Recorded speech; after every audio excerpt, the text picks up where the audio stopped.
floor where the lights were still blazing at 9:30. He'd driven straight from a job site in Aurora, dust still clinging to his jeans, because she'd texted him 3 hours earlier asking if he could come by. Not asking, Naomi didn't really ask for things. She just mentioned them, like weather patterns, and expected the world to adjust accordingly. Can you come over tonight? Need to talk. He should have known then. Should have recognized the tone. But Adrian had spent 6 years training himself to ignore his instincts when it came to Naomi, to assume the best, to give her the benefit of every possible doubt. He grabbed the bag from the passenger seat. Indian takeout from the place she liked in Cherry Creek, the one that cost $40 for 2 entrees, and headed inside. The lobby always made him feel like he was trespassing. All marble and recessed lighting, and a concierge who smiled like he was paid to pretend Adrian belonged there. He nodded at the guy and took the elevator to the 14th floor, alone with his reflection in the polished steel doors.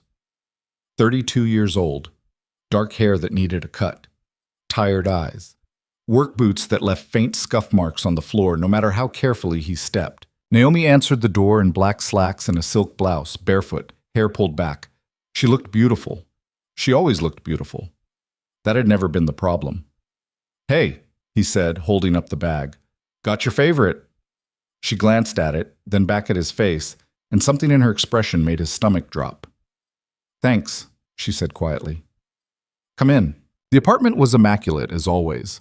White furniture, floor-to-ceiling windows overlooking the city, abstract art on the walls that Adrian had never understood, but pretended to appreciate. Everything carefully curated, nothing out of place. He set the food on the kitchen island and turned to face her. "Long day?" he asked. "Yeah." She crossed her arms, leaning against the counter. "Board meeting ran late, then drinks with some investors. You could have texted. I would have understood if you needed to reschedule." "I know." She paused, looked down at her hands. "Adrian, sit down." He didn't want to sit down. Sitting down meant something was coming, something he wasn't ready for. But he pulled out one of the bar stools and sat anyway, and Naomi stayed standing, which somehow made it worse. "I don't really know how to say this," she started, and Adrian felt his chest tighten. "So I'm just going to say it. I think we need to end this." The words didn't land right. He heard them, but they didn't connect to anything real. They just sort of hovered in the air between them, weightless and impossible. "What? I care about you," Naomi said, her voice steady, almost clinical. "You know I do, but I've been thinking about this for a while, and I don't think this is working anymore. I don't think it's fair to either of us." "Naomi, I need space, Adrian. I need to figure out who I am without being in a relationship. I've been with you since I was 24. I'm 30 now. I've never really been on my own, and I think I need that." He stared at her, trying to make sense of it. "You've been thinking about this for a while?" "Yeah." "How long?" She hesitated. "A few months?" "A few months?" He let out a short, bitter laugh. "And you didn't think to mention it?" "I wasn't sure at first. I didn't want to hurt you if I was just going through something temporary. So instead you just decided on your own, without talking to me, without giving me a chance to, what, fix it? Try harder?" "There's nothing to fix, Adrian. That's the point. You didn't do anything wrong. This isn't about you." "Bullshit." The word came out harder than he intended, and Naomi flinched. Adrian stood up, pacing toward the windows, then back. "You don't end a 6-year relationship because you want to find yourself, Naomi. That's something people say when they're too chicken shit to admit the real reason. Don't do this." "Do what? Ask for the truth?" "You owe me that much." "I am telling you the truth." Her voice cracked, just slightly, and for a second he thought maybe she was actually upset. But then she steadied herself, smoothed her expression back into something controlled. "I'm not happy, Adrian. I haven't been for a long time, and I don't think you have either." "That's not true, isn't it?" She looked at him, really looked at him, and he hated how calm she seemed. "When's the last time we had a real conversation? When's the last time we did something together that wasn't me squeezing you into my schedule or you waiting around for me to have 5 free minutes? That's what relationships are, Naomi. You make time, you show up. You don't just bail when things get hard. I'm not bailing. I'm being honest about what I need." "What about what I need?" The question hung there, sharp and raw, and Naomi didn't answer right away. She just looked at him with something that might have been pity, and that was worse than anything she could have said. "I'm sorry," she said finally. "I really am, but I can't keep doing this. I can't keep pretending I'm someone I'm not." "Who are you pretending to be?" "Someone who wants this life. Someone who's ready to settle down and play house and be a stepmom." Adrian felt like he'd been punched. "You've never said that before." "Because I didn't want to hurt you." "Well, congratulations. You found another way." He turned away from her, gripping the edge of the counter, trying to keep his hands from shaking. 6 years. 6 fucking years of showing up, of being patient, of believing they were building something. And the whole time she'd been 1 foot out the door. "Does Lily know?" he asked quietly. "No. I thought we should tell her together. She's going to be devastated." "I know. I'm sorry." "Stop apologizing." He turned back to face her. "If you were really sorry, you wouldn't be doing this." "Adrian, no. You don't get to make this about self-discovery or whatever the hell you're calling it. You're ending this because you want to, because it's easier than actually committing to someone, and that's fine. That's your choice. But don't stand there and act like you're doing me a favor." Naomi's jaw tightened. "I'm not doing you a favor. I'm doing what I should have done a long time ago." "When?" Adrian asked. "When should you have done it? When we moved in together? When I introduced you to my daughter? When I spent 3 months helping you launch your company because you said you couldn't do it without me? That's not fair." "None of this is fair, Naomi, but at least I'm not pretending it is." The silence that followed was brutal. Naomi looked away first, her arms still crossed, her shoulders tense. Adrian grabbed his keys from the counter. "I'm going," he said. "Adrian, wait. For what? You want to make sure I'm okay? You want closure?" "I'm done, Naomi. You got what you wanted." He walked to the door, and she didn't follow him. Didn't call his name, didn't ask him to stay. And that, more than anything, told him everything he needed to know. The elevator ride down felt endless. Adrian stood with his back against the wall, staring at nothing, trying to process what had just happened. 6 years. Gone. Just like that. No warning. No chance to fight for it. Just a decision she'd made on her own, in her own time, and now he was supposed to, what? Accept it? Move on? Pretend it didn't got him? By the time he got to his truck, his hands were shaking so badly he could barely get the key in the ignition. He sat there for a long time, engine running, staring at the dashboard, trying to breathe, trying not to think about how he was going to explain this to Lily, trying not to think about all the plans he'd made that now meant nothing. He drove home on autopilot, the city lights blurring past, the radio off. The silence was suffocating. When he finally pulled into his driveway, the house was dark except for the porch light. Lily was at her grandparents' for the weekend. He'd planned to pick her up tomorrow, take her to breakfast, maybe swing by Naomi's afterwards so they could all spend the day together. Now he didn't know what the hell he was going to do. He let himself inside and stood in the entryway, keys still in his hand, coat still on. The house felt too quiet, too empty. He walked into the living room and sat down on the couch, still wearing his boots, still covered in dust from the job site. He should shower. He should eat something. He should call someone. But he couldn't move. He just sat there, staring at the coffee table, where one of Lily's coloring books was still open to a half-finished picture of a butterfly. She'd been working on it last weekend, tongue sticking out in concentration, asking him what color butterflies were supposed to be. He'd told her they could be any color she wanted. She'd chosen purple. Adrian dropped his head into his hands and let himself break. He didn't sleep that night. He tried, but every time he closed his eyes, he saw Naomi's face, heard her voice. "I haven't been happy for a long time." Like it was that simple. Like you could just decide to stop loving someone, and that was it. Clean break. No mess. By 6 a.m., he gave up and went for a run. The streets were empty, the air cold and sharp, and he pushed himself harder than he should have, trying to outrun the thoughts circling in his head. It didn't work. It never worked. But at least it gave him something to focus on besides the hollow ache in his chest. When he got back, he showered, made coffee, and stood in the kitchen staring at his phone. He should text Naomi, ask her how she wanted to handle telling Lily, figure out logistics. But the idea of reaching out to her, of pretending to be civil and mature, made him feel sick. He was halfway through his second cup of coffee when someone knocked on the door. Adrian frowned. It was barely 7:30 on a Saturday. He wasn't expecting anyone. He set down his mug and headed to the entryway, still in sweatpants and a faded Broncos t-shirt, and pulled open the door. The woman standing on his porch was not someone he expected to see. Her name was Claire something. He couldn't remember her last name. She was Naomi's college friend, one of the few people from her old life who still came around occasionally. Tall, auburn hair, sharp features. She looked tired, nervous. "Claire?" Adrian said, confused. "What are you—" "I know this is weird," she said quickly, "and I'm sorry for just showing up like this. But I need to talk to you." He stared at her. "About what?" "About Naomi." Adrian's stomach dropped. "Did she send you?" "No, God, no. She'd kill me if she knew I was here." Claire glanced over her shoulder like she expected Naomi to materialize out of thin air. "Can I come in? Please? Just for a minute." Against his better judgment, Adrian stepped aside and let her in. Claire walked into the living room but didn't sit down. She stood near the window, arms crossed, looking like she was trying to decide how to start. Adrian stayed near the doorway, arms folded, waiting. "I heard what happened," she said finally. "Naomi called me last night, told me she ended things." "Great. So you came here to, check on me? Make sure I'm handling it okay?" "No." Claire turned to face him.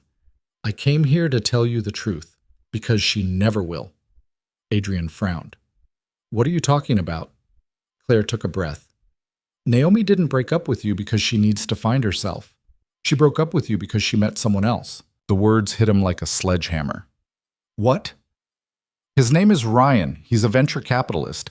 They met at some conference in San Francisco about 3 months ago. It's been going on since then." Adrian felt like the floor had dropped out from under him. "You're lying." "I'm not. I wish I was." Claire's voice was steady, but her eyes were sad. "I've been trying to get her to tell you for weeks, but she kept saying she wanted to do it the right way, whatever the hell that means. And then last night she called me and said she'd ended it, and I couldn't let you think this was about you, because it's not. It was never about you." Adrian sat down heavily on the arm of the couch. 3 months. "Yeah. She's been cheating on me for 3 months. I'm sorry, Adrian." He laughed, a bitter, hollow sound. "Unfucking believable." Claire moved closer, cautious. "I know this is a lot, and I know you probably hate me for telling you, but you deserved to know. You deserved better than the bullshit excuse she gave you." "Does anyone else know?" "A few people, I think. But no one's going to say anything. You know how it is. Everyone's loyal to Naomi." "Yeah." Adrian rubbed his face with both hands. "Yeah, I know." They stood there in silence for a moment. Adrian's brain was spinning, trying to rewrite the last 3 months, looking for signs he'd missed. Had she been different, distant, more distracted than usual? Or had he just been too stupid, too trusting, to see what was right in front of him? "Why are you telling me this?" he asked finally. Claire looked uncomfortable. "Because I've watched you bend over backward for her for 6 years. I've watched you show up to every event, every dinner, every goddamn board meeting, even when she barely acknowledged you were there. And I've watched her take it all for granted. You deserved better than that. You deserve better than her." "I loved her." "I know. That's what makes this so shitty." Adrian stood up, walked to the window, stared out at the quiet street. The sun was just starting to rise, casting everything in pale gold light. It should have been beautiful. It just felt empty. "Does he know about me?" Adrian asked. "I don't know. Probably. Naomi doesn't do secrets well, except apparently when it comes to you." He turned back to face her. "What do you want me to do with this, Claire? Call her? Confront her? Tell her I know she's been screwing some venture capitalist while I was home taking care of my kid?" "I don't know. I just thought you should know the truth." "Well, now I do. Thanks." Claire winced. "I really am sorry, Adrian." "Yeah, me too." She left a few minutes later, and Adrian stood in the middle of his living room, staring at nothing, feeling like his entire life had just been revealed as a lie. 6 years. 6 years of believing in something that had never been real. 6 years of showing up for someone who had already checked out. He wanted to be angry. He wanted to scream, to break something, to call Naomi and tell her exactly what he thought of her. But all he felt was tired. Bone deep, soul-crushing tired. He picked up his phone, stared at Naomi's name in his contacts. And then, Before he could talk himself out of it, he blocked her number. It wasn't much, but it was something. By the time he picked up Lily on Sunday afternoon, Adrian had managed to pull himself together enough to fake normalcy. She ran to him the second he walked into his ex-mother-in-law's house, all 7 years old and boundless energy, and he scooped her up and held her tight, breathing in the smell of her strawberry shampoo. "Did you have fun?" he asked. "Yeah, Grandma let me make cookies and we watched a movie and I stayed up until 10. 10? Wow, that's pretty late." "I know!" She grinned, gap-toothed and perfect. "Can we go to the park?" "Sure, Bug. Let's go."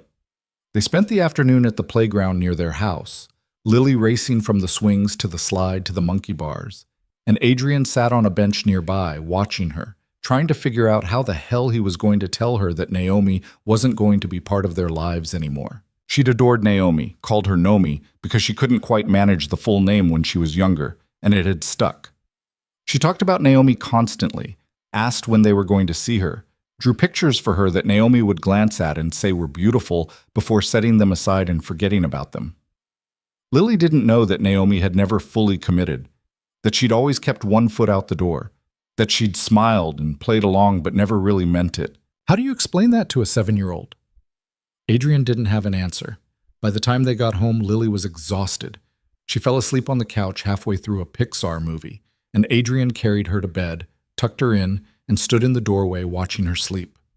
She looked so small, so trusting, and he felt like the worst father in the world for letting someone into her life who had never really wanted to stay. He went back downstairs, poured himself a whiskey he didn't really want, and sat in the dark, staring at nothing. His phone buzzed. He glanced at it, expecting a work email. Instead, it was a text from an unknown number. "Hey, it's Claire. I'm sorry about yesterday. I know that was a lot. If you need anything, someone to talk to, whatever, I'm here." Adrian stared at the message for a long time. Then he typed back, "Thanks." She replied a few minutes later, "I mean it. You're a good guy, Adrian. You deserve better than what she gave you." He didn't respond. He wasn't sure he believed her. Monday came too fast. Adrian woke up early, got Lily ready for school, and dropped her off with a hug and a promise to pick her up on time. Then he drove to the job site in Westminster where his crew was waiting. Work was good. Work made sense. You showed up, you did the job, you went home. No ambiguity, no lies. Just concrete and steel and problems you could actually solve. He threw himself into it. Spent the day moving between tasks, checking in with his guys, troubleshooting issues with the framing on the second floor. By the time he called it a day, his back ached and his hands were sore. But at least he felt like he'd accomplished something. He picked up Lily, took her to her favorite taco place for dinner, and listened to her talk about her day, something about a substitute teacher and a frog someone brought in for show and tell. She was halfway through a story about recess when she paused, fork in midair, and looked at him. "Dad?" "Yeah, Bug? When are we going to see Nomi again?" Adrian's chest tightened. "I don't know, sweetheart." "Is she busy?" "Yeah, she's pretty busy right now." Lily frowned. "She's always busy." "I know." "Do you think she'll come to my birthday party?" Adrian set down his own fork, trying to keep his voice steady. "We'll have to see, okay?" Lily looked disappointed, but she nodded and went back to her tacos. Adrian watched her, guilt twisting in his stomach. He had to tell her. Soon. But not tonight. He couldn't handle it tonight. The week dragged on. Work, Lily, sleep, repeat. Adrian avoided his phone as much as possible, avoided checking social media, avoided anything that might remind him of Naomi. But on Friday, curiosity got the better of him. He pulled up her Instagram. She'd posted a picture 2 days ago, a selfie taken at some rooftop bar, golden hour light, her hair down, and a cocktail in her hand. The caption read, "New Beginnings." Adrian stared at it for a long time. Then he closed the app and threw his phone across the room. It hit the wall and clattered to the floor, screen intact. He sat there, breathing hard, hands shaking. He wanted to scream, wanted to break something, wanted to call her and tell her exactly how much damage she'd done. But he didn't. Instead, he picked up the phone, sat back down on the couch, and opened his messages. Scrolled to Claire's number, hesitated, then he typed, Can we talk? She replied almost immediately. Of course. When? Now? I'll call you in 5. True to her word, his phone rang a few minutes later. Adrian answered, pacing the living room. Hey, Claire said. You okay? Not really. Yeah, I figured. I saw her Instagram. Claire sighed. Yeah, I saw that too. I'm sorry. She's already moved on, like it was nothing. She's good at that. How long have you known she was like this? Claire paused. A while. Why didn't you say something sooner? Because it wasn't my place, and because I didn't think you'd believe me. Adrian leaned against the wall, closing his eyes. You were probably right. For what it's worth, I think you're better off. I know it doesn't feel like it now, but you are. Everyone keeps saying that. Because it's true. Adrian didn't respond. Claire was quiet for a moment, then said, Can I ask you something? Yeah. Why did you stay with her for so long? The question caught him off guard. What do you mean? I mean, you had to know she wasn't all in. You had to feel it. So why did you keep trying? Adrian thought about it, really thought about it. Because I wanted to believe it would get better. I wanted to believe that if I just loved her enough, she'd eventually love me back the same way. And did she? No. I'm sorry. Me too. They talked for another hour. About Naomi, about what happens next, about whether Adrian should confront her or just let it go. By the end of the call, he didn't feel better, exactly, but he felt less alone. And for now, that was enough. The conversation with Claire became a pattern. Not every night, but close. Sometimes they'd talk for an hour, sometimes just 20 minutes. She never pushed, never pried, just listened when he needed to vent and called him out when he started spiraling into self-pity. You're doing it again, she said one night, about 2 weeks after the breakup. Doing what? Making excuses for her. You just spent 10 minutes explaining why she probably felt trapped in the relationship. Stop it. Adrian was lying on his couch, phone pressed to his ear, staring at the ceiling. I'm not making excuses. Yes, you are. You're trying to make sense of why someone who supposedly loved you could treat you like shit for 6 years. And the answer is simple. She didn't love you. Not the way you deserved. You don't know that. I do, actually. I watched it happen. Claire's voice was firm but not unkind. She loved the idea of you, the dependable guy who'd show up and make her life easier. But she never loved you, Adrian. If she had, she wouldn't have checked out 3 years ago. 3 years? At least. Maybe longer. Adrian sat up. How do you know that? Because I've known Naomi since college. And I've seen her do this before. She gets bored, she gets restless. And instead of dealing with it like an adult, she just starts looking for the exit. Who else? Does it matter? Yeah, it does. Claire sighed. There was a guy before you, Marcus. They dated for about 4 years, same thing. He was crazy about her, would have done anything for her. And she just woke up one day and decided she was done, told him she needed space, moved on within a month. Adrian felt sick. She never mentioned him. Of course she didn't. Naomi doesn't like talking about the past. Too messy. Too much accountability. He leaned forward, elbows on his knees. Why didn't you tell me this before? Would you have listened? Probably not. He'd been so convinced that what he had with Naomi was different, special, that if he just tried hard enough, loved her well enough, she'd eventually let him all the way in. You still there? Claire asked. Yeah, I'm here. You're allowed to be angry, you know. You don't have to keep trying to understand her. Sometimes people are just selfish assholes. Adrian almost laughed. That's not very charitable. I'm not feeling very charitable. She hurt someone I care about. The words landed softer than he expected. You barely know me. I know you well enough to know you didn't deserve this. They talked for another half hour, and when they finally hung up, Adrian sat in the quiet of his living room, turning her words over in his head. She was right. He'd spent the last 2 weeks trying to figure out where he'd gone wrong, what he could have done differently, how he'd missed the signs. But maybe there was nothing to figure out. Maybe Naomi was just someone who didn't know how to stay. His phone buzzed. A text from his foreman. Just got the inspection report.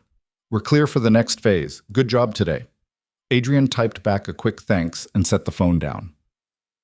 Work was the one thing that still made sense. The one place where effort actually mattered, where showing up translated into results. He'd been throwing himself into it harder than usual, staying late, taking on extra projects. Anything to keep his mind occupied. Lily noticed. She'd started asking why he was so tired all the time, why he wasn't smiling as much. He'd told her work was just busy, which wasn't entirely a lie. But the truth was, he didn't know how to be around her without feeling like he was failing. She still asked about Naomi, still drew pictures for her, still talked about things they were going to do together. And Adrian still hadn't figured out how to tell her the truth. He thought about calling Claire back, asking her advice, but it was late, and he'd already taken up enough of her time. Instead, he pulled up a streaming service, found something mindless to watch, and let himself zone out until he finally fell asleep on the couch. The next morning, Saturday, he woke up to Lily jumping on him. "Dad, Dad, wake up!" He groaned, squinting against the sunlight streaming through the window. "What time is it?" 8:30. You said we could go to the Science Museum today." Right. He'd promised her that 2 weeks ago, before everything fell apart. Okay, let me get some coffee first. Can I have pancakes? Sure, Bug. She beamed and ran off to the kitchen, and Adrian dragged himself upright, his back complaining from a night on the couch. He followed her, started the coffee maker, and pulled out the ingredients for pancakes. Lily chattered the entire time, something about a project at school, a friend's birthday party next week, a book she was reading. Adrian listened, responded when appropriate, and tried to focus on the rhythm of the conversation instead of the exhaustion pulling at him. They made it to the museum by 10.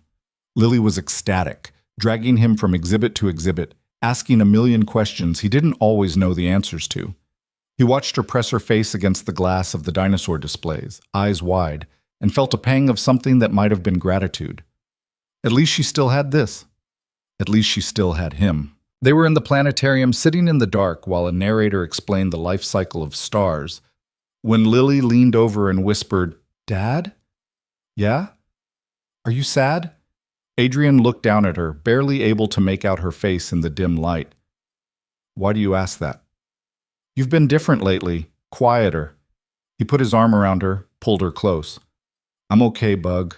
Just tired." "Is it because of Nomi?" His chest tightened. "What makes you say that?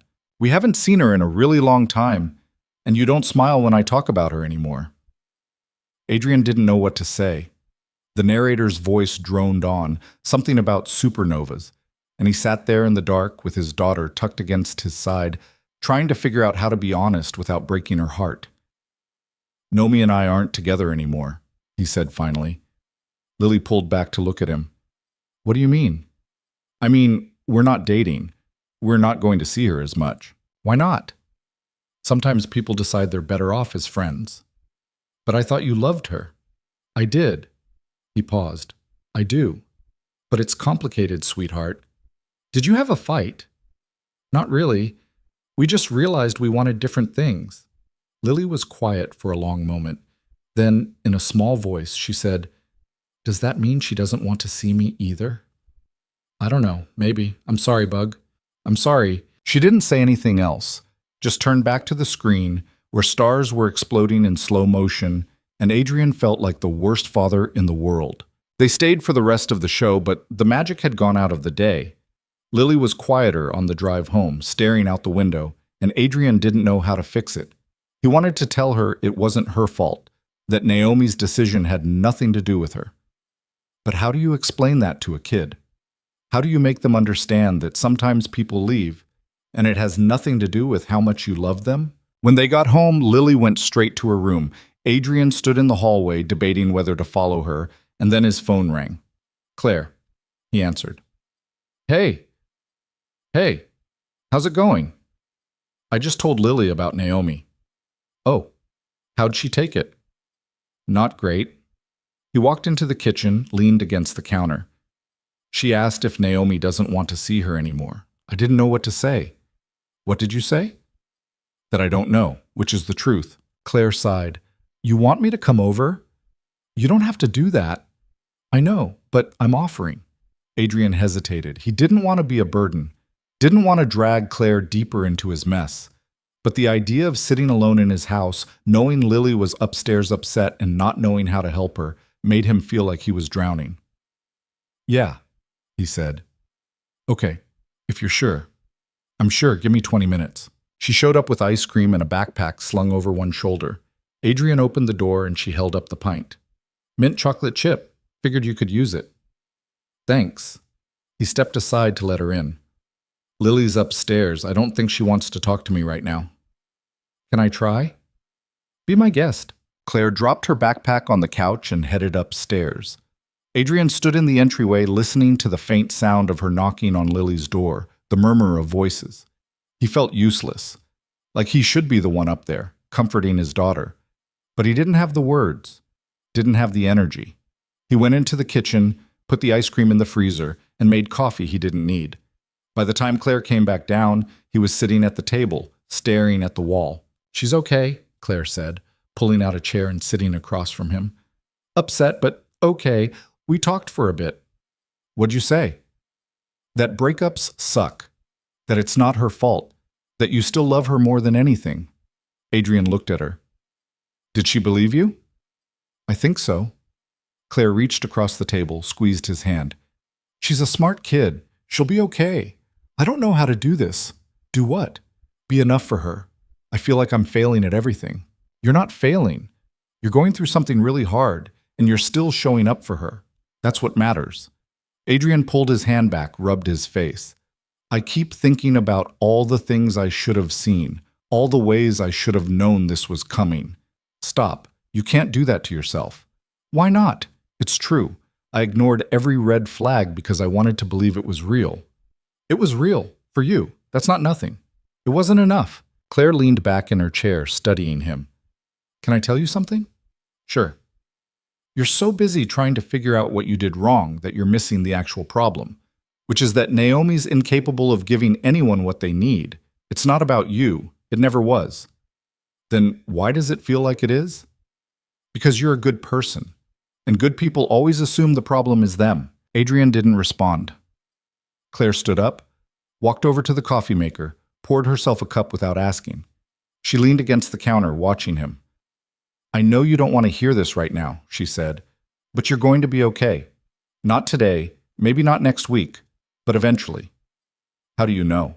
Because I've seen you with Lily. I've seen the way you show up for her, the way you put her first even when you're falling apart. That kind of love doesn't just disappear, it finds a way.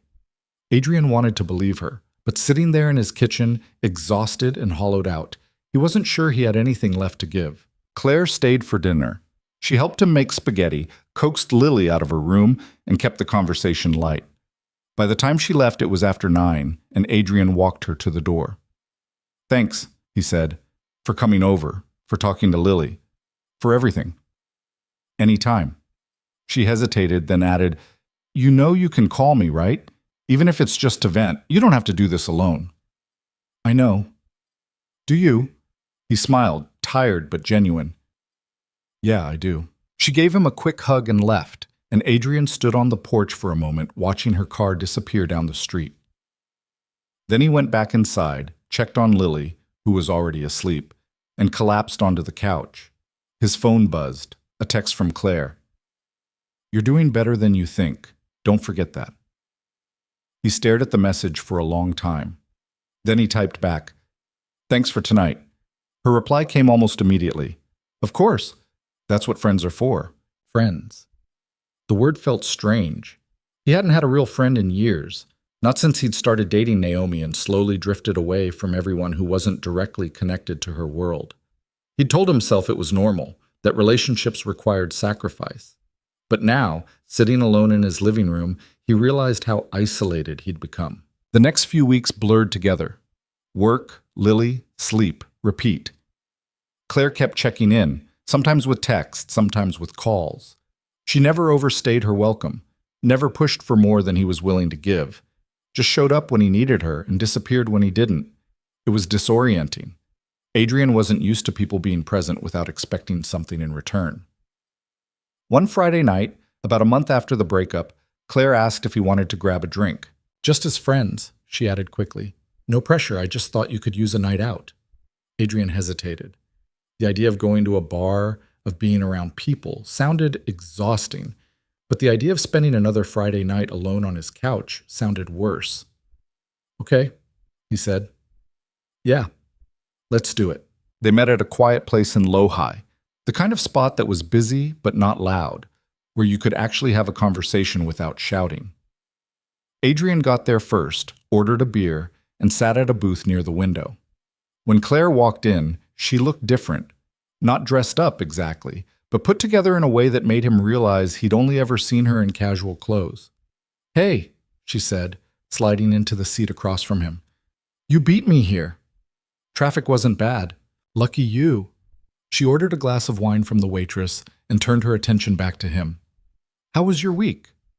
Long. Yours? Same. Work's been insane. They talked about surface things at first, jobs, weather, a documentary Claire had watched.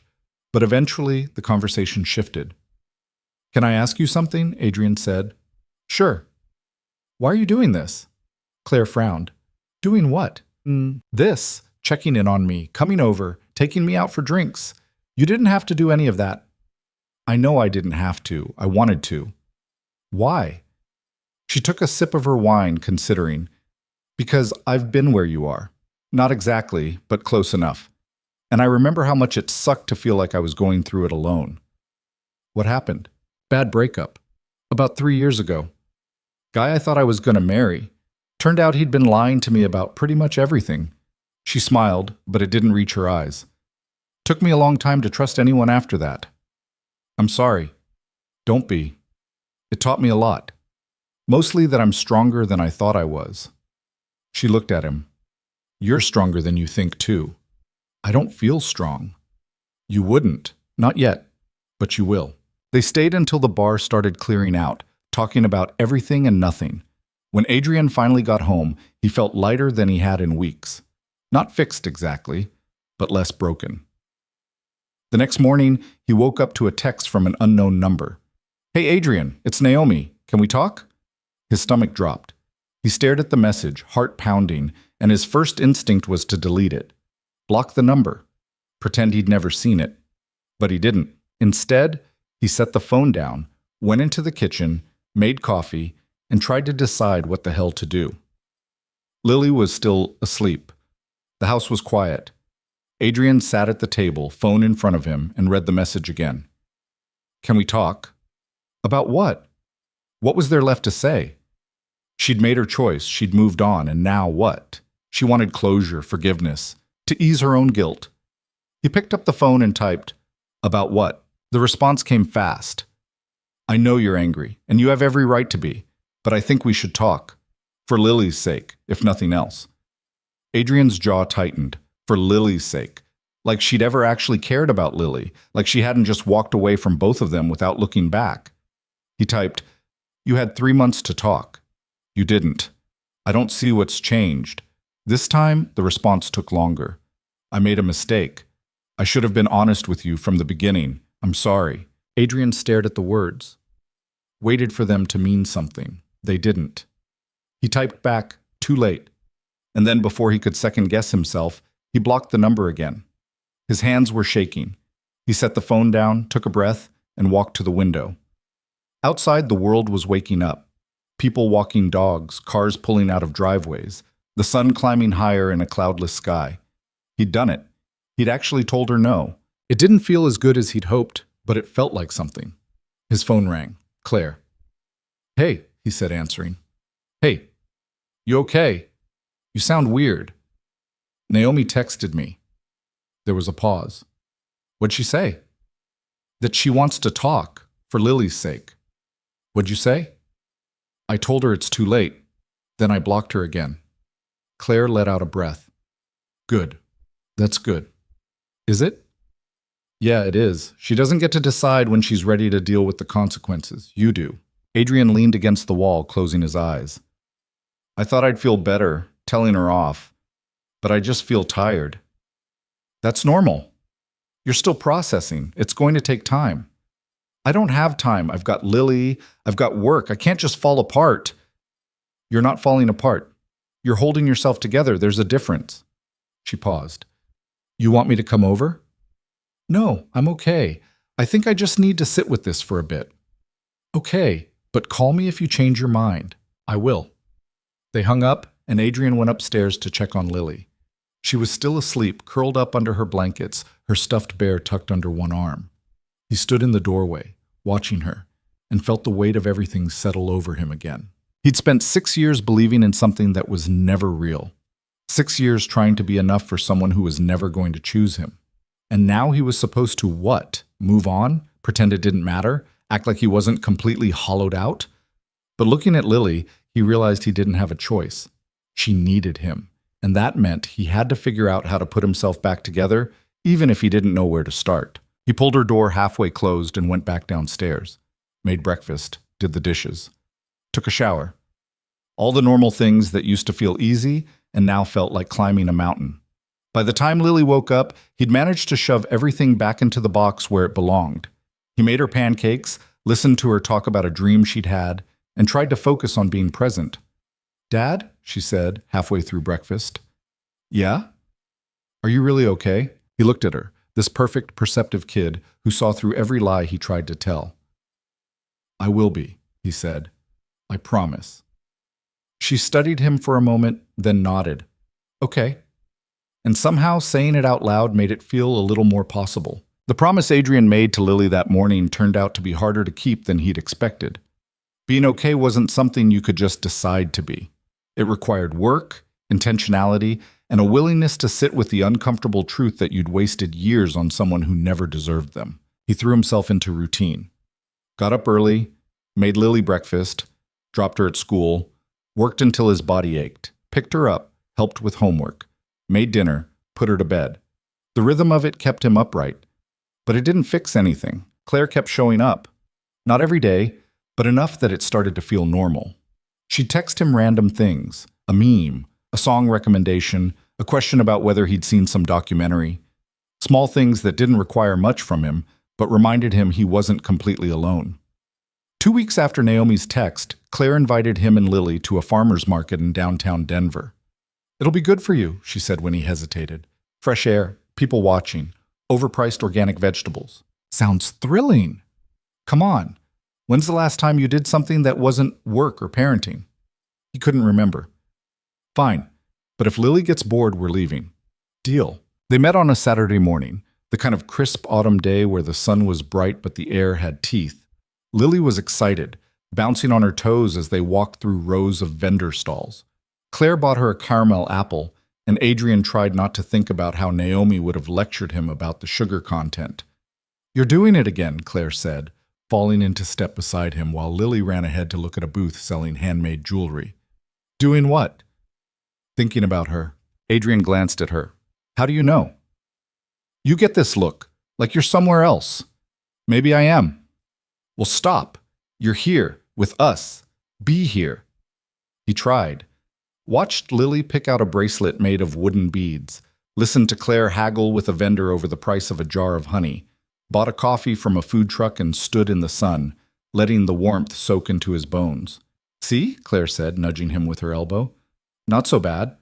It's tolerable," she laughed. "High praise from Adrian Cross." Lily came running back, bracelet on her wrist, grinning. "Dad, can we get flowers for the house?" "Sure, bug." They wandered over to a stall overflowing with sunflowers, dahlias, and chrysanthemums. Lily picked out a bouquet of orange and yellow blooms, and Adrian paid the vendor while Claire talked to Lily about which flowers were her favorite. "I like the yellow ones," Lily said. "They're happy." "They're happy," Claire agreed. "Your dad should get some for his office." "I don't have an office." "Your kitchen table, then." "Whatever. You need more color in your life." Adrian looked at her, this woman who'd inserted herself into his mess without hesitation, and felt something shift. Not attraction exactly. Or maybe it was. He didn't know. He was too tired to figure it out. "What?" Claire asked, catching him staring. "Nothing. Just thinking." "About?" "How you're kind of bossy." She grinned. "You're just figuring that out now?" They spent another hour at the market, and by the time they left, Adrian felt lighter. Not happy, but close enough that he could pretend. On the drive home, Lily fell asleep in the back seat, clutching her flowers. Adrian glanced at her in the rear-view mirror and felt a pang of something that might have been hope. When he got home, he put the flowers in a vase and set them on the kitchen table. They looked out of place in his dark, cluttered kitchen, but they were there, and that was something. That night, after Lily was asleep, he sat on the porch with a beer and called Claire. "Hey," she said, picking up on the second ring. "What's up?" "Just wanted to say thanks for today." "You don't have to thank me." "I know, but I'm doing it anyway." She was quiet for a moment. "You doing okay?" "I don't know, maybe. I think so." "That's progress." "Is it?" "Yeah. A month ago, you wouldn't have even been able to say maybe." Adrian smiled despite himself. "You're annoyingly optimistic, you know that?" "Someone has to be. You're depressing enough for both of us." "Fair." They talked for another 20 minutes, about nothing important. Work, weather, a show Claire was watching. When they finally hung up, Adrian sat there in the dark, staring at the street, and realized he didn't feel as hollow as he had a few weeks ago. Progress. Maybe Claire was right. The next Monday, Adrian's foreman pulled him aside on the job site. "You got a minute?" Derek asked, gesturing toward the trailer. "Yeah, what's up?" They stepped inside and Derek shut the door. He was older than Adrian by a decade, grizzled and no-nonsense, the kind of guy who didn't waste words. "I'm not trying to get in your business," Derek started, "but you've been off lately, distracted. You want to tell me what's going on?" Adrian leaned against the desk, arms crossed. "Personal stuff. I'm handling it." "You sure?" "Because last week you approved the wrong materials order, and today you nearly missed the inspection window. That's not like you." "I know. I'm sorry." "I don't need an apology. I need you here, focused. If you're going through something and you need time off, just say so. But don't half-ass it and pretend everything's fine." Adrian rubbed his face. "I broke up with my girlfriend. 6-year relationship. It's been rough." Derek's expression softened slightly. "Shit, I'm sorry, man." "Yeah, me too." "You need a few days?" "No, I need to work. Keeps me sane." Derek studied him for a moment, then nodded. "All right, but get your head on straight. I can't afford mistakes right now." "I will, promise." Derek clapped him on the shoulder and left, and Adrian stood there alone in the trailer, staring at the blueprints pinned to the wall. He hated that Naomi still had this kind of hold on him, that even weeks later she was screwing up his ability to function. He pulled out his phone and texted Claire. "Bad day. Can we talk later?" Her response came immediately. "Of course, call me whenever." He pocketed the phone, took a breath, and went back outside to finish the day. That night, after Lily was in bed, he called Claire and told her about the conversation with Derek. "You're being too hard on yourself," she said. "Am I?" "I screwed up at work because I can't stop thinking about her." "You made a couple mistakes. That doesn't mean you're falling apart. It means you're human." "Derek thinks I need time off." "Maybe you do." "I can't afford to take time off. I've got bills, I've got Lily." "You've also got a boss who's telling you you're not yourself. Maybe listen to him." Adrian sighed. "I don't know how to do this, Claire. I don't know how to just stop caring." "You don't stop.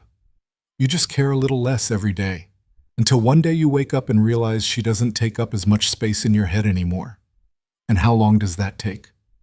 "However long it takes. There's no timeline for this." He wanted to argue with her, to tell her he didn't have the luxury of waiting around to feel better. But deep down, he knew she was right. "Thanks for listening," he said finally. "Anytime. And Adrian?" "Yeah?" "Stop punishing yourself. You didn't do anything wrong." After they hung up, Adrian sat in the quiet of his living room, turning her words over in his mind. Stop punishing yourself. Easier said than done. He'd spent the last 6 years blaming himself every time Naomi pulled away, every time she chose work over him, every time she made him feel like he was asking for too much. And now, even though the relationship was over, he couldn't shake the feeling that if he'd just been better, more interesting, more successful, more something, she would have stayed. But that wasn't true. Claire had said it a dozen times. Naomi's issues weren't about him. They were about her. About her inability to commit, her fear of being tied down, her constant need for something new. Adrian wanted to believe it. He just wasn't there yet. The following weekend, Claire invited him to a gallery opening. Some friend of hers was displaying photography, and she needed a +1. "It's not a date," she clarified. "Just 2 friends going to look at art and drink mediocre wine." "Why do you need a +1? "Because going alone is depressing, and all my other friends are busy. So I'm your last resort." "Basically." You in? Adrian hesitated. The idea of standing around making small talk with strangers sounded exhausting, but the alternative was sitting at home alone, and he'd done enough of that. Fine, but I'm leaving if it's pretentious. Deal. The gallery was in Rhino, a converted warehouse space with exposed brick and too many people holding glasses of wine like they were at a cocktail party. Adrian felt out of place immediately, but Claire grabbed his arm and pulled him toward the back wall where the photos were displayed. Relax, she said. You look like you're about to bolt. I might. Don't, just look at the pictures and pretend you have opinions about composition. He smirked despite himself and followed her through the crowd. The photographs were good. Black and white shots of the city, mostly. Empty streets, old buildings, people caught mid-motion. Adrian stopped in front of one that showed a man sitting alone on a park bench, staring at nothing. You like that one? Claire asked, appearing beside him. Yeah, it's honest. What do you mean? I don't know. It doesn't try to make loneliness look beautiful. It just shows it. Claire looked at the photo, then at him. You doing okay? Yeah, why? Just checking.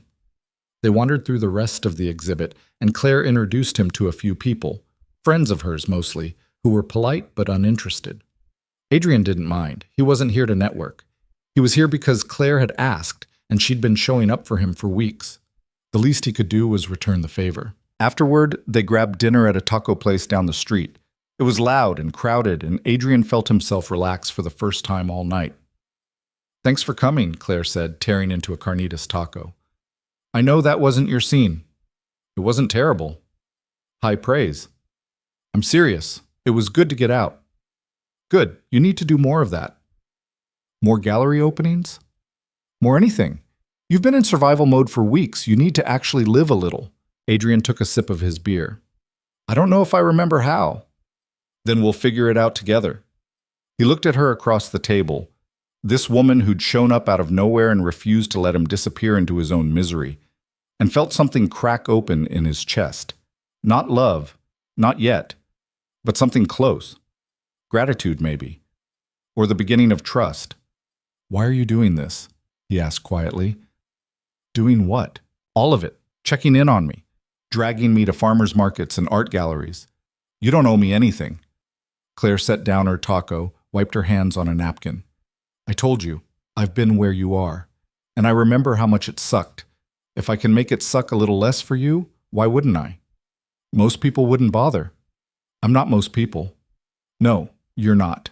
They held each other's gaze for a moment, and Adrian felt the air between them shift. Not dramatically, just enough that he noticed. Claire looked away first, picking up her beer. So, you ready to admit Naomi was an idiot for letting you go?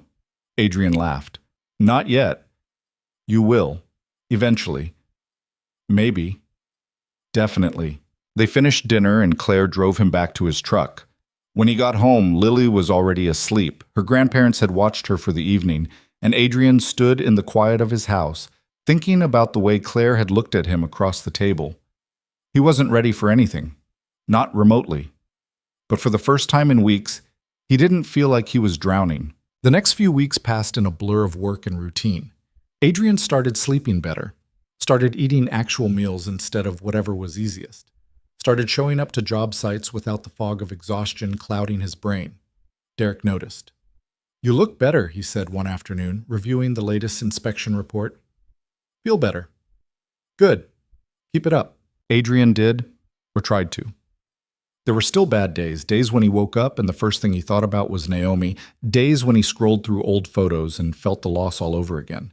But they were getting fewer, and the good days were starting to outnumber them. Claire kept showing up, sometimes with plans, sometimes just to hang out. She brought Lily books, helped Adrian fix a leaky faucet, stayed for dinner more nights than not, and slowly, without either of them saying anything, she became part of the fabric of his life. One night, about 2 months after the breakup, Adrian was putting Lily to bed when she looked up at him and asked, Do you like Claire? Of course I like her. She's my friend. No, I mean, do you like her? Like how you liked Naomi? Adrian sat down on the edge of her bed. Why are you asking that? Because you smile more when she's around, and you laugh at her jokes even when they're not funny. He couldn't help but smile. Her jokes are funny. Not all of them. Okay, Not all of them. Lily studied him with those big, serious eyes. I think she likes you too. Yeah? Yeah. She looks at you the way you used to look at Nomi, but nicer. Adrian's chest tightened. What do you mean nicer? I don't know, just nicer. Like she actually sees you. Out of the mouths of babes, Adrian leaned down and kissed her forehead. Get some sleep, bug. Dad? Yeah? I like Claire. I hope she stays. Me too, sweetheart. Me too. After Lily fell asleep, Adrian went downstairs and sat on the porch with his phone in his hand. He pulled up Claire's contact, stared at it for a long moment, then typed out a message. Lily asked if I like you tonight. The response came a minute later. What'd you say? That you're my friend. And? And she didn't believe me. There was a pause, then, smart kid. Adrian smiled. Yeah, she is. So, do you? Like me? He sat there, staring at the question, heart pounding. The honest answer was yes. He liked her, more than he probably should, given everything. But admitting it felt like stepping off a cliff. I don't know if I'm ready for that question. That's okay. I can wait. Can you? Yeah, I think you're worth waiting for. Adrian read the message 3 times, trying to process it. Then he typed, I don't deserve you. Stop. You deserve someone who sees you, who shows up, who doesn't make you feel like you're too much or not enough. And I'm not saying that someone has to be me, but it sure as hell shouldn't have been Naomi. Adrian felt something inside him give way. Not break, just soften, like a wall he'd been holding up finally crumbling under its own weight. Thanks, Claire. Anytime. Now go to bed. You've got an early call tomorrow. Yes, ma'am. He pocketed his phone, stood up, and went inside. For the first time in months, he felt like he could actually breathe. The next morning, Adrian woke up to a text from Naomi's number. A different number. She must have gotten a new phone or unblocked herself somehow. I know you don't want to hear from me, but I need to say this. I'm sorry. For all of it. You deserved better. Adrian stared at the message, waiting for the anger to come, the bitterness, the urge to fire back with everything he'd been holding in. But it didn't come. Instead, he just felt tired. Tired of carrying the weight of what she'd done. Tired of letting her live rent-free in his head. He typed back, yeah, I did. And then he deleted the thread and blocked the number again. It wasn't closure, not really, but it was enough. He got out of bed, made coffee, and started his day. And for the first time in a long time, Naomi wasn't the first thing on his mind. 3 months after the breakup, Adrian found himself in a place he hadn't expected to be. Steady. Not healed, not over it, but functioning in a way that felt almost normal. He woke up without the immediate weight of dread pressing on his chest. He made it through entire days without thinking about Naomi. And when he did think about her, it didn't gut him the way it used to. Claire had become a fixture in his life. She showed up for dinner most Wednesdays, helped Lily with a science project that involved way too much baking soda and vinegar, and texted Adrian terrible jokes at random hours. It was easy, comfortable. And somewhere along the way, Adrian realized he'd started looking forward to seeing her in a way that had nothing to do with needing support. He didn't tell her that. Wasn't sure how, or if he even should. One Saturday morning in early December, Claire showed up at his house unannounced, holding 2 cups of coffee and wearing a ridiculous knit hat with a pom-pom on top. We're going Christmas shopping, she announced when he opened the door. Adrian blinked. We are. Yes, you, me, and Lily. She already said yes when I texted her. You texted my daughter. She gave me her number weeks ago. Keep up, Cross. Adrian shook his head, but he was smiling. Give me 10 minutes. They spent the morning at Park Meadows, fighting crowds and overpriced decorations. Lily dragged them from store to store, making a mental list of everything she wanted for Christmas, while Claire pointed out the most absurd items she could find. Look at this, she said, holding up a sweater covered in sequined reindeer. You'd look amazing in this. I'd look like an idiot. Exactly. Which is why you should get it. Hard pass. Lily giggled and Claire winked at her. Your dad has no sense of adventure. He really doesn't, Lily agreed. I'm standing right here. They grabbed lunch at the food court, and Adrian watched Claire and Lily debate the merits of various fast food French fries with the kind of intensity usually reserved for political discussions. It was absurd. and perfect. And it made something in Adrian's chest ache in a way that wasn't entirely unpleasant. "What?" Claire asked, catching him staring. "Nothing, just thinking." "About?" "How you're surprisingly good with kids." "I'm surprisingly good with everyone. You're just now noticing?" Lily snorted into her soda and Adrian rolled his eyes. But he didn't argue. On the drive home, Lily fell asleep in the back seat, and Claire turned to look at Adrian. "Can I ask you something?" she said. "Sure." "Are you doing okay? Like, actually okay?" Adrian thought about it. "Yeah, I think I am." "Good. You seem lighter." "I feel lighter." "Does that mean you're ready to start thinking about what comes next?"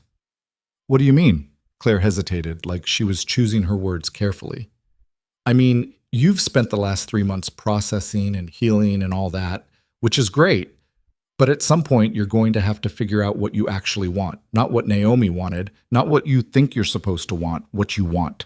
Adrian stared out the windshield, watching the road blur past. "I don't know if I know the answer to that." "That's okay. You don't have to know right now, but start thinking about it." He glanced at her. "Why does this feel like you're trying to tell me something?" "Because I am." "Which is?" She smiled, but it was softer than usual. "That you're allowed to move on, whenever you're ready." They didn't talk about it again. But the conversation stuck with Adrian, turning over in his mind like a stone he couldn't put down. The following week, Derek pulled him aside again on the job site. "Got a question for you," Derek said, leaning against the trailer. "Shoot. How do you feel about taking on more responsibility? Lead supervisor role, overseeing multiple sites instead of just one?" Adrian frowned. "Why me?" "Because you're good at this. You're reliable, you know your shit, and the crews respect you. Plus, I'm getting too old to be running around to 5 different locations every week." "I don't know, Derek. That's a lot." "It's also a raise. Significant one." That got Adrian's attention. "How significant?" Derek named a number that made Adrian's eyebrows go up. "Think about it," Derek said. "No rush. But I need an answer by the end of the month." Adrian spent the rest of the day turning the offer over in his head. More responsibility meant more stress, longer hours, less time with Lily. But it also meant financial stability. The ability to give her things he'd always wanted to but couldn't quite afford. Maybe even the ability to breathe a little easier when unexpected expenses came up. That night he called Claire. "Derek offered me a promotion," he said. "Bah, that's amazing. Are you taking it?" "I don't know. It's a lot more work. But it's also recognition. And more money, I'm guessing." "Yeah." "So what's the hesitation?" Adrian sighed. "I don't want to turn into the kind of parent who's never around. Lily's already lost enough." Claire was quiet for a moment. "Can I be honest with you?" "Always." "You're not going to turn into that. You're too aware of it. And Lily knows you show up for her. Taking a job that lets you provide for her better doesn't change that." "You think I should do it?" "I think you should do what feels right. But don't say no just because you're scared." He sat with that for a while after they hung up. Don't say no just because you're scared. It was the same thing he'd been doing for months, playing it safe, avoiding risks, trying not to get hurt again. But maybe that wasn't the answer. Maybe the answer was figuring out what he actually wanted and going after it. By the time he went to bed, he'd made his decision. The next morning, he told Derek he'd take the job. "Good man," Derek said, clapping him on the shoulder. "You start January 1st. We'll get you trained up before then." Adrian felt a flicker of nervousness, but it was buried under something stronger. Excitement, maybe. Or hope. When he told Lily that night, she threw her arms around him. "Does this mean we can get a dog?" she asked. Adrian laughed. "Let's not get ahead of ourselves. But maybe. Maybe." She grinned, and Adrian felt like he'd done something right for the first time in a long time. He texted Claire the news, and she responded with a string of celebratory emojis followed by, "Proud of you. Let's celebrate." They went out to dinner the following weekend, just the two of them, Lily at a sleepover, and Claire raised her glass. "To new beginnings," she said. "To new beginnings," Adrian echoed, clinking his glass against hers. They talked about work, about Lily, about Claire's job and her latest frustrations with her boss. The conversation flowed easily, the way it always did, and Adrian found himself laughing more than he had in months. Halfway through dinner, Claire set down her fork and looked at him. Can I say something that might be weird? She asked. You say weird things all the time. Fair, but this is different. Okay, go ahead. She took a breath. I like spending time with you. A lot. And I know we've been doing the whole just friends thing, and that's fine if that's all you want. But I need you to know that I'm interested in more than friendship. And if you're not, that's okay. I just didn't want to keep pretending I wasn't. Adrian stared at her, his brain scrambling to catch up. Claire, you don't have to answer right now, she said quickly. I just needed to say it, because I'm not good at waiting around hoping someone will figure out how I feel. I know how you feel. You do? Yeah. Lily told me weeks ago. Claire let out a surprised laugh. Of course she did. And I like you too. I have for a while. I just didn't know if I was ready. And now? Adrian thought about it. Really thought about it. About the way Claire made him feel seen in a way Naomi never had. About the way she showed up consistently without making him feel like a burden. About the way Lily lit up when she walked into a room. I don't know if I'm completely ready, he said honestly. But I don't think I ever will be.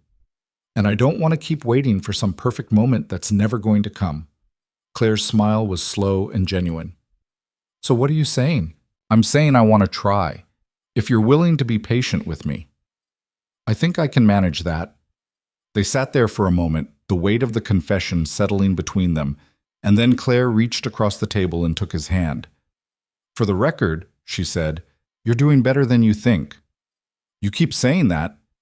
Because it's true. Adrian squeezed her hand, and for the first time in months, he felt like he was exactly where he was supposed to be. Things shifted after that. Not dramatically, but enough that Adrian noticed. Claire still came over for dinner, still texted him random nonsense, still helped Lily with homework. But now there were other things too. Her hand in his when they walked through the park. The way she kissed him goodnight on his porch, soft and unhurried. The quiet intimacy of sitting together on the couch, not needing to fill the silence. Lily noticed too. Are you and Claire dating now? She asked one night while Adrian was tucking her in. Yeah, we are. How do you feel about that? Lily thought about it, her face serious. I like it. She makes you happy. She does. And she's nice to me, not like Nomi. Adrian's chest tightened. What do you mean? Nomi was always nice, but it felt like she was pretending, like she was doing it because she was supposed to. Claire's just nice because she is. Adrian kissed her forehead. You're a smart kid, you know that? I know.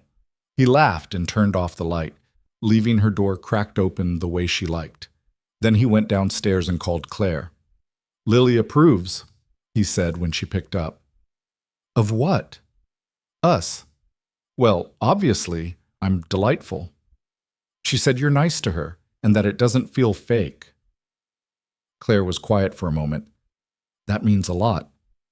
Yeah, it does. They talked for another hour, about nothing and everything. And when Adrian finally hung up, he felt something he hadn't felt in years. Contentment. December passed in a blur of Christmas shopping, work preparation for the new role, and navigating what it meant to be in a relationship again. Adrian was cautious at first, waiting for the other shoe to drop, for Claire to decide he was too much work or not worth the effort. But she stayed, consistently, patiently, without asking him to be anything other than himself. On Christmas Eve, Claire came over for dinner. She brought gifts for Lily, a set of books Lily had been wanting, and a ridiculous stuffed animal that was half unicorn, half dragon. Lily was ecstatic. After Lily went to bed, Adrian and Claire sat on the couch, the Christmas tree lights casting soft shadows across the room. I got you something, Claire said, pulling a small box out of her bag. You didn't have to. I know, but I wanted to. Adrian opened the box. Inside was a simple leather bracelet with a small metal plate engraved with coordinates. It's the location of the farmer's market, Claire explained, where we went that first time. I figured it was a good place to remember. Adrian stared at it, throat tight. Claire, I know it's cheesy, but I wanted you to have something that reminds you how far you've come. He slipped the bracelet on, and it fit perfectly. Thank you. You're welcome. He kissed her then, slow and careful, and she smiled against his mouth. Merry Christmas, Adrian.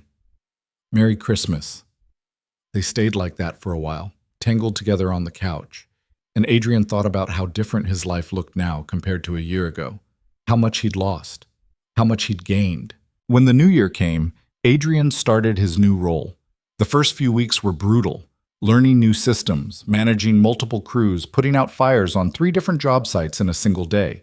But he was good at it, better than he'd expected. And the raise made a real difference. He started putting money into savings for the first time in years, started thinking about things like buying a house, taking Lily on a real vacation, maybe even getting that dog she kept asking about. Claire was there through all of it, cheering him on when he doubted himself, calling him out when he got too in his head, making him laugh when he needed it most. One night in late January, they were having dinner at her place when she asked, "Do you ever think about Naomi anymore?" Adrian considered the question. "Sometimes, but not the way I used to." "What's different?" "I don't know. I used to think about her and feel like I'd lost something irreplaceable. Now I think about her and mostly just feel relieved it's over." Claire smiled. "That's growth." "Is it?" "Yeah, it is." Adrian reached across the table and took her hand. "Can I tell you something?" "Always." "I'm glad you showed up that morning, after the breakup. I don't know if I would have made it through without you." "You would have. But I'm glad I could help." "You did more than help. You reminded me what it feels like to be seen, to matter." Claire's eyes softened. "You've always mattered, Adrian. Naomi just couldn't see it." "I know, and I'm done trying to figure out why." They finished dinner and moved to the couch, and Adrian pulled her close, breathing in the scent of her shampoo.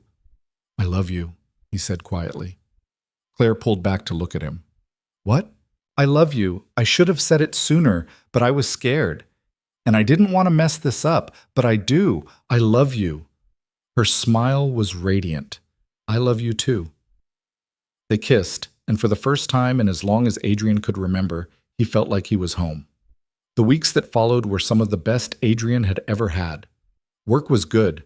Lily was thriving. Claire was a constant, steady presence in his life. It wasn't perfect. Nothing ever was. But it was real.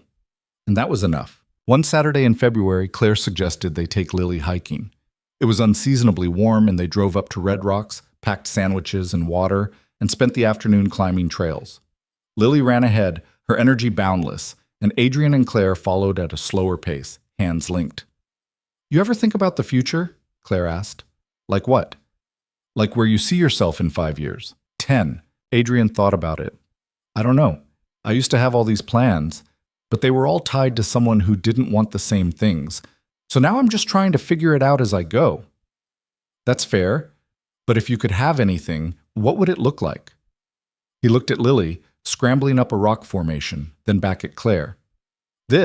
Something like this, a life that's steady and good and doesn't make me feel like I'm constantly fighting to keep it together." Claire squeezed his hand. "I think you're closer to that than you realize." "Yeah, maybe." They reached the top of the trail, and the view stretched out before them, miles of red rock and open sky. Lily was already taking pictures on Adrian's phone, chattering about how cool it was. Adrian stood there, Claire beside him, and felt something settle in his chest. Not happiness, exactly, but peace. The kind of peace that comes from knowing you've survived something hard and come out the other side. "You okay?" Claire asked. "Yeah, I'm good." And for the first time in a long time, he meant it. That feeling of peace didn't last forever.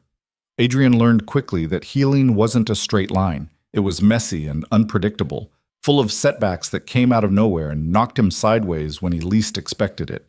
It happened on a Tuesday in late March. Adrian was at a job site in Littleton, reviewing structural plans with his crew when his phone buzzed. He glanced at it, expecting a message from Derek or maybe Claire. Instead, it was a notification from LinkedIn. Naomi Vale had viewed his profile. It was such a small thing, meaningless, really, but it hit him like a punch to the gut. For weeks, he'd been doing so well, moving forward, building something real with Claire, feeling like he'd finally put the past behind him. And now, with one stupid notification, all that progress felt fragile. He shoved the phone back in his pocket and tried to focus on work. But the rest of the day, he was distracted, snapping at his crew over minor mistakes, second-guessing decisions he'd normally make without thinking. By the time he got home, he was wound so tight he felt like he might break. Lily was at a friend's house for a sleepover, which meant Adrian had the evening to himself. He should have called Claire. Should have talked it out. Instead, he poured himself a whiskey and sat on the couch, staring at his phone. He opened LinkedIn, looked at Naomi's profile. She'd updated it recently. New job title, new photo. She looked happy, successful, like the last 6 months hadn't touched her at all. Adrian felt the anger rise up, hot and bitter. She'd destroyed him. Walked away without a second thought, left him to pick up the pieces, and now she was just fine. Thriving, even. While he was still here, still working through the damage she'd caused. His phone rang. Claire. He thought about not answering, but he did anyway. "Hey," he said, trying to sound normal. "Hey, you okay? You sound weird." "I'm fine." "Adrian," he sighed. Naomi looked at my LinkedIn profile. There was a pause. "And?" "And I don't know. It messed me up. Do you want me to come over?" "No, I'm fine. I just need to sit with it for a bit." "Okay, but call me if you need to talk." "I will." After they hung up, Adrian sat in the quiet of his living room, turning the feeling over in his head. Why did it bother him so much? He didn't want Naomi back. He didn't even think about her most days. So why did this feel like a setback? Because it reminded him of how little he'd mattered to her, how easy it had been for her to move on while he was still clawing his way back to normal. His phone buzzed again, a text from Claire. "You matter. Don't let her make you forget that." Adrian stared at the message, and something in his chest loosened. He typed back, "Thanks. I needed that." "I know. Now stop stalking her LinkedIn and go to bed." He smiled despite himself. "Yes, ma'am." The next morning, Adrian woke up feeling steadier. He made coffee, went for a run, and by the time he got to work, the incident from the night before felt smaller. Still there, but manageable. Derek pulled him aside around lunchtime. "You good?" Derek asked. "Yeah, why?" "You were off yesterday. Figured something was going on." Adrian hesitated, then decided to be honest. "Ex-girlfriend stuff. It threw me for a loop." Derek nodded. "That'll do it. You handle it?" "Working on it." "Good. Let me know if you need anything." "Thanks, Derek." It was a small exchange, but it mattered. Adrian was learning that healing didn't mean doing it alone. It meant letting people in, accepting help, and admitting when you were struggling. That night, Claire came over for dinner. She didn't bring up the LinkedIn thing, and Adrian was grateful. Instead, they cooked together. She made pasta while he chopped vegetables, and talked about everything except Naomi. "Lily's birthday is coming up," Adrian said. "She wants a party this year, like an actual party with friends and a cake and all that." "That's great. What's the theme?" "Space. She's obsessed with astronauts right now." Claire grinned. "I can work with that. We could do galaxy cupcakes, planet decorations, maybe rent one of those inflatable planetariums." "You don't have to do all that." "I want to. Lily deserves a great party, and so do you." Adrian looked at her, standing in his kitchen like she belonged there, and felt a surge of gratitude so strong it almost knocked him over. "What?" Claire asked, catching his expression. "I love you." She smiled. "I love you too." They finished cooking and ate on the couch, some mindless show playing in the background. It was ordinary, comfortable, and Adrian realized that was exactly what he needed. Not grand gestures or dramatic moments, just this. Someone who showed up, who stayed, who made the everyday feel like enough. Later that night, after Claire had gone home, Adrian lay in bed thinking about the difference between what he'd had with Naomi and what he had now. With Naomi, everything had felt conditional, like he was constantly auditioning for a role he'd never quite land. With Claire, it was different. She didn't need him to be anything other than himself. And that made all the difference. The weeks leading up to Lily's birthday were chaotic. Adrian was juggling work, party planning, and trying to keep Lily from figuring out all the surprises Claire had planned. But it was a good kind of chaos. The kind that came from building something instead of watching it fall apart. On the day of the party, Adrian's house was transformed. Claire had gone all out. Silver and blue balloons, glow-in-the-dark stars hanging from the ceiling, a cake decorated to look like the moon. Lily's friends ran around the backyard, screaming and laughing, while the adults stood around drinking coffee and making small talk. Adrian watched it all from the porch, and Claire came up beside him. "You did good," she said. "We did good." "Fair. Lily ran over, her face flushed with excitement. Dad! Claire! Come play astronauts with us. Adrian laughed. I think I'm too old for that, Bug. No, you're not. Come on! She grabbed his hand and dragged him into the backyard, and Claire followed, grinning. They spent the next hour pretending to explore alien planets, and Adrian couldn't remember the last time he'd felt this light. Later, after the party was over and the guests had gone home, Lily crashed on the couch, exhausted but happy. Adrian covered her with a blanket and sat down beside Claire. Thank you, he said, for all of this. You already thanked me. I know, but I mean it. You didn't have to do any of this. I wanted to. She's important to you, which makes her important to me. Adrian took her hand. I don't know what I did to deserve you. You existed. That's enough. They sat there in the quiet, and Adrian thought about how far he'd come. 6 months ago, he'd been drowning. Now, he was here. Whole. Happy. Not because someone had fixed him, but because he'd done the work himself, and because he'd let the right people help. Spring turned into summer, and Adrian settled into the rhythm of his new life. Work was demanding, but rewarding. Lily was thriving, her confidence growing every day. And Claire had become such an integral part of their lives that Adrian couldn't imagine it any other way. One Saturday in June, Claire suggested they take a trip, just the three of them. Where? Adrian asked. I don't know, somewhere new, somewhere none of us have been. They ended up in Moab, Utah. Spent 3 days hiking through Red Rock canyons, eating terrible diner food, and sleeping in a cramped motel room that smelled faintly of mildew. It was perfect. On their last night, they sat outside the motel, staring up at a sky so full of stars it didn't look real. Lily had fallen asleep in Adrian's lap, and Claire leaned against his shoulder. Can I ask you something? Claire said. Sure. Do you ever regret it, the time you spent with Naomi? Adrian thought about it. Not all of it. I learned a lot about what I want, what I don't want, what I'm willing to settle for. Which is? Nothing. Not anymore. Claire smiled. Good answer. They sat there for a while longer, and Adrian felt a sense of completeness he hadn't known was possible. This was it. This was what he'd been looking for all along. Not perfection. Just peace. When they got back to Denver, Adrian made a decision. He called Derek and asked if they could talk. What's up? Derek asked when they met at a coffee shop the following Monday. I've been thinking about my future, Adrian said. Long term. And I want to know if there's a path to partnership. Equity in the company. Derek raised an eyebrow. You serious? Yeah, I'm good at this. I care about the work, and I want to build something that lasts. Derek leaned back in his chair, studying him. You know what it takes to be a partner, right? Long hours, big decisions, real responsibility. I know, and I'm ready. Derek nodded slowly. All right, let's talk about what that looks like. They spent the next hour mapping out a plan, and by the time Adrian left, he felt like he'd just taken the biggest step forward he'd taken in years. When he told Claire that night, she threw her arms around him. I'm so proud of you, she said. I couldn't have done it without you. Yes, you could have, but I'm glad I got to be here for it. That summer, Adrian started the process of buying a house. Not a huge place, but something with a yard for Lily and enough space for all of them to spread out.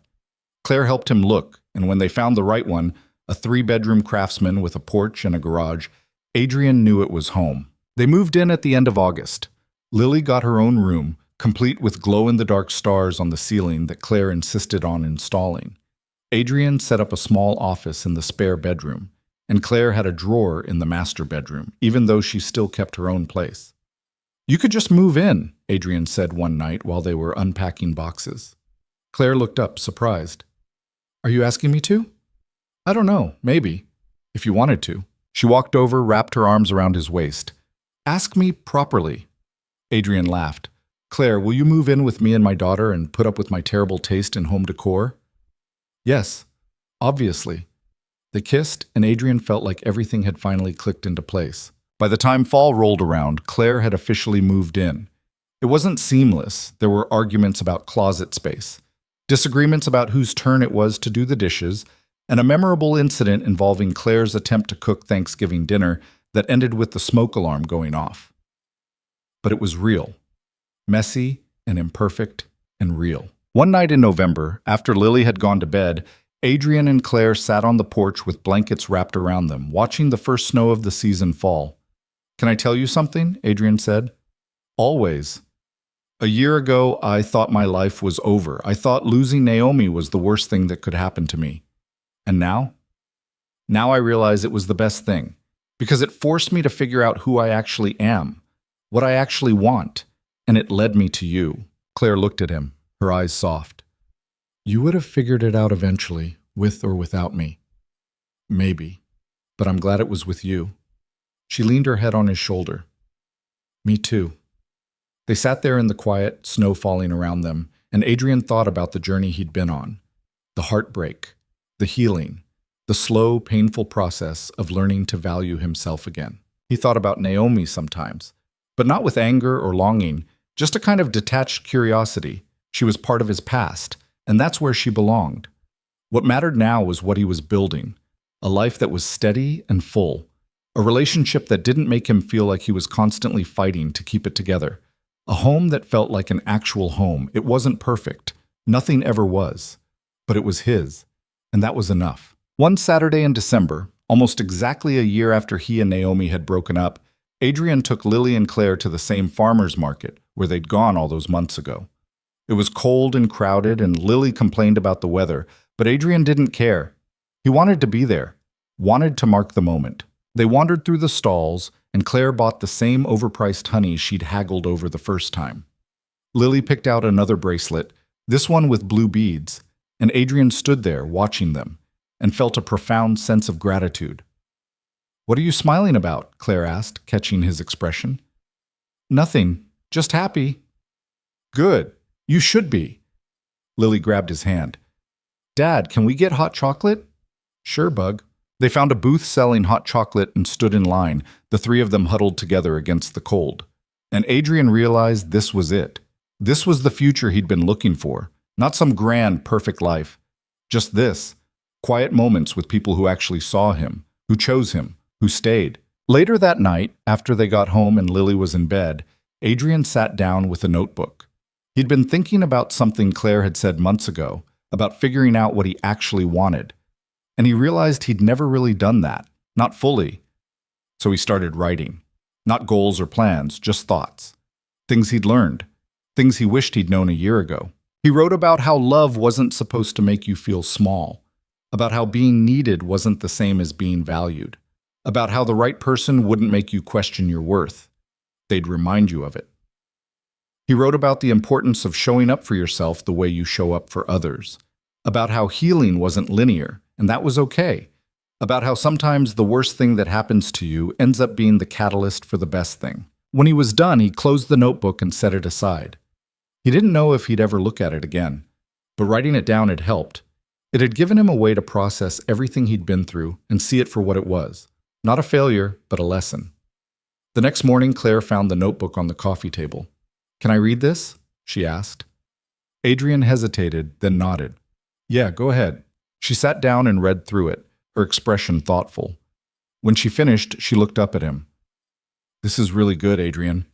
It's just rambling." "No, it's honest, and it's important. You should keep writing." "Maybe." She handed the notebook back to him. "I mean it. You have something to say. People need to hear it." Adrian didn't argue. He just tucked the notebook away and made a mental note to think about it later. Christmas came and went. Adrian, Claire, and Lily spent it together, trading gifts and watching movies and eating too much food. It was simple and perfect, and Adrian felt a kind of contentment he hadn't known was possible. On New Year's Eve, they stayed home, put Lily to bed early, and sat on the couch, waiting for midnight. When the clock struck 12, Adrian kissed Claire and thought about the year that had just ended. It had been the hardest year of his life, and the best. "What are you thinking about?" Claire asked. "How different everything is now." "Good different or bad different?" "Good. Definitely good." She smiled. "Good. Because I'm not going anywhere." "Promise?" "Promise." They kissed again, and Adrian felt the weight of the past finally lift. He didn't know what the future held, but for the first time in a long time, he was excited to find out. In the months that followed, Adrian continued to grow into his new role at work. Derek started seriously discussing the partnership track, and Adrian threw himself into proving he was ready. He worked long hours, but he was careful to protect his time with Lily and Claire. He'd learned the hard way what happened when you let work consume everything. By spring, Derek made it official. Adrian was on track to become a partner within 2 years. "You've earned it," Derek said, shaking his hand. "Don't screw it up."